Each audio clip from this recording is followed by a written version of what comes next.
Ilham Dharma Wiratama. Wiratama News of the Week kembali menyapa Anda dalam rangkuman berita minggu kelima bulan Juli tahun 2022. Bersama saya Serda Apriani.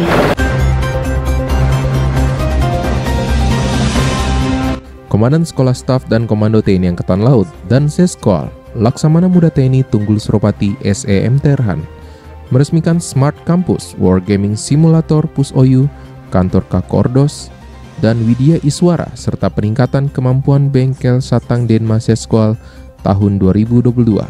Bertempat di teras Pusat Olah Yuda, Gedung OB Syaf Seskol Bumi Cipulir, Jakarta Selatan. Dalam sambutannya, Dan Seskol mengatakan, dengan peningkatan fasilitas pendukung pendidikan ini adalah sebuah pengakuan, amanah dan kehormatan bagi kita bersama di Seskol sebagai lembaga pendidikan tertinggi di TNI Angkatan Laut. Usai sambutan dilanjutkan dengan penandatanganan prasasti oleh Dan Seskol, didampingi oleh Wadan Seskol, para pejabat pembuat komitmen, PPK, dan para mitra rekanan, serta sesi foto.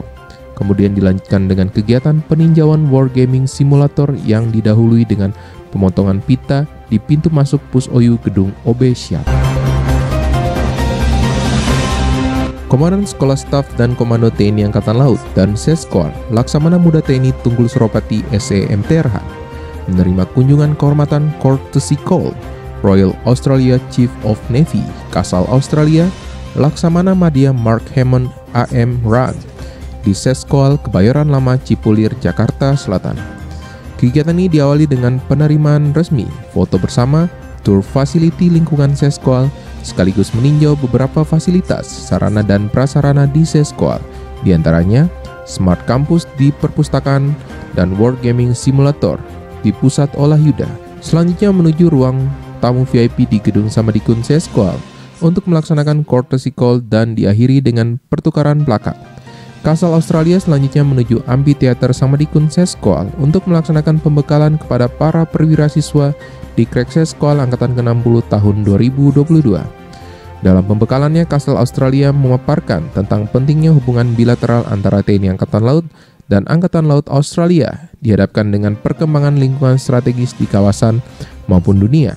Selain itu disampaikan pembekalan tentang Working Together Today for Better Tomorrow, yakni bekerja bersama hari ini untuk masa depan yang lebih baik, khususnya hubungan kerjasama bilateral yang baik untuk kedepannya antara TNI Angkatan Laut dan Angkatan Laut Australia.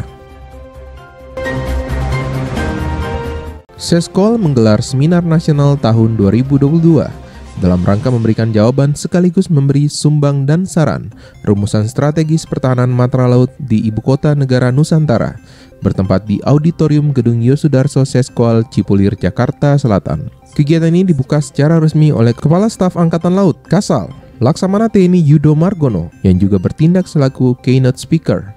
Penyelenggaraan seminar ini dilaksanakan secara tatap muka dan daring bagi peserta seminar Strategi Pertahanan Matra Laut Ibu Kota Negara sebagai bagian dari strategi pertahanan negara.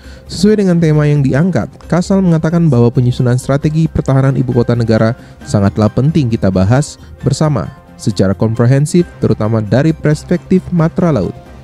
Dalam seminar ini dihadiri juga para narasumber bidang perencanaan, bidang praktisi dan akademisi, maupun bidang kebijakan yang dapat memberikan jawaban sekaligus pencerahan kepada peserta seminar dalam merumuskan strategi pertahanan matra laut Ibu Kota Negara yang dapat terjaga dari berbagai kemungkinan ancaman.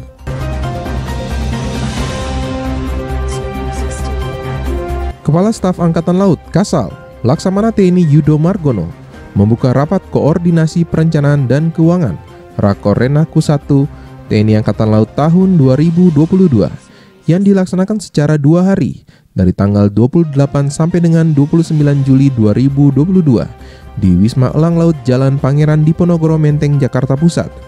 Pembukaan Rakor Renako tersebut dihadiri Komandan Seskol Laksamana Muda TNI Tunggul Suropati SEM Terhan secara langsung di Wisma Elang Laut Jakarta Pusat, sedangkan Wadan Seskol Laksamana Pertama TNI Ariantio Condro Wibowo menghadiri secara virtual di ruang rapat utama Seskol Kebayoran Lama Cipulir, Jakarta Selatan.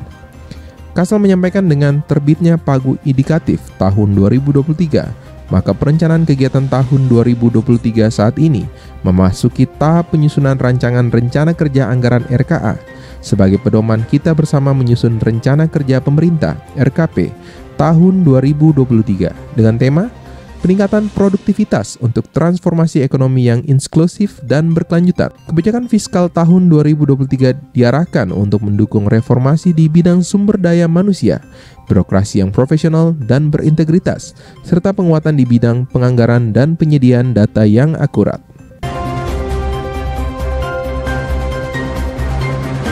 Demikian Wiratama News of the Week minggu kelima bulan Juli tahun 2022. Jangan lupa like, komen, dan subscribe Wiratama News setiap minggunya.